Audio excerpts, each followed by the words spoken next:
पहले ये वीडियो देखें फिर बात करते हैं। खुदा की करनी के किसी काम में मसरूफ हुआ और 10 बजे तक बैठा रहा। सुनसान और वीरान इलाके में एक बूढ़ी औरत हाथ में शॉपर पकड़े हुए मेरी तरफ आई। कहती, बेटा माल बेचना है, लोगे? अम्मा जी, आप लोगों की खिदमत के लिए ही तो बैठा हूँ, क्यों नहीं लूंगा। माल का वजन किया तो सिर्फ 30 रुपए बने। कहने लगी, बेटा 100 रुपए दे दो, मेरे पास जब हुए वापस कर दूंगी। मैंने जेब से 100 रुपया निकाला और उसे दे दिया। कहने लगी, बेटा फिक्र न करना, जल्द ही वापस कर दूंगी। मैंने कहा, फिक्र कैसी माँ जी, आप वापस ना भी दें तो कोई मसला नहीं, मेरा लाखों का कारोबार है, 70 रुपए के लिए मैं क्यों फिक्र करूंगा। आप वापस ना भी दें तो कोई मसला नहीं, मैंने आपको बख्श दिए हैं। उसने मेरे सर पर हाथ रखा और कहा, अल्लाह पाक आपको हर आफत से बचाए। काश मेरा बेटा भी ऐसा होता। ऐसा होता मतलब आपका बेटा नहीं है क्या? है ना, 7 बेटे हैं। 7 बेटों के बाद एक बेटी पैदा हुई। पैदा होने के कुछ दिन बाद फौत हो गई। अभी उसका दुख बर्दाश्त नहीं हो रहा था कि शौहर भी चल बसा। अकेली तने तनहा बच्चों को पाला और सबकी शादी करवाई।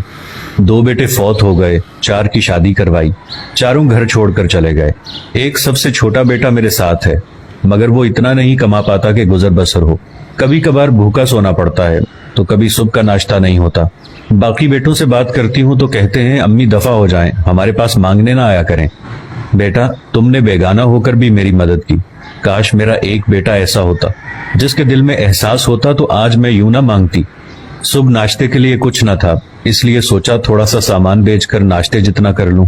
मुझे उम्मीद थी आपका गोदाम खुला होगा और शुक्र है कि गोदाम खुला मिला। अम्मा जी, क्या आप जानती हैं आप कितनी खुशकिस्मत हैं? मैं 8 बजे चला जाता हूँ।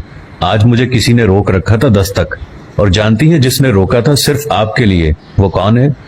अल्लाह। वो अल्लाह जिस पर उम्मीद लगाकर आप मेरे पास आई हैं, वरना मैं तो कब का घर पहुंच चुका होता। और मेरे दोस्तों, नींद नहीं आ रही थी। बार बार जहन में आ रहा था कि पोस्ट बनाऊं और लोगों से पूछूं, क्या एहसास मर चुके हैं? क्या जमीर गिर चुके हैं? क्या माँ बाप की वफाएं अब कोड़ियों के भाव बिकती हैं? जिस माँ ने 9 महीने पेट में रखा, पाला, पढ़ाया, शादी की, आज 4 बेटे उसको एक वक्त की रोटी तक नहीं दे सकते। शादी करके अलहदा घर ले लिया और छोड़ दिया माँ को तड़पने के लिए। कैसी औलाद थी, कैसे लोग हैं। वो माँ जिसने पालते हुए हर रोज 100 बोसे लिए होंगे, उंगली पकड़कर चलना सिखाया होगा, गिरते को उठाया होगा, हर मिनट बाद माथा चूमा होगा, रात को उठ उठ कर दूध पिलाया होगा, ईद के कपड़े सिलाए होंगे, रमजान में सेहरी के लिए उठकर सेहरी करवाई होगी, शाम को इफ्तारी का इंतजाम किया होगा, ईद से पहले ईद की तैयारी करवाई होगी, आपकी पसंद के जूते लेकर दिए होंगे, पसंद की शादी करवाई होगी। और आज तुमने क्या किया उस माँ के साथ? उस बेवा को तनहा छोड़ दिया तड़पने के लिए। बीवी को बगल में लेकर सो गए और सोचा कि बस यही सब कुछ है। क्या माँ कुछ नहीं होती? क्या तुम्हें जरा भी शर्म नहीं आती कि जिसका शाहर ना हो वो पहले ही पल पल मरती है? ऊपर से तुम सदमे पर सदमा दिए जा रहे हो।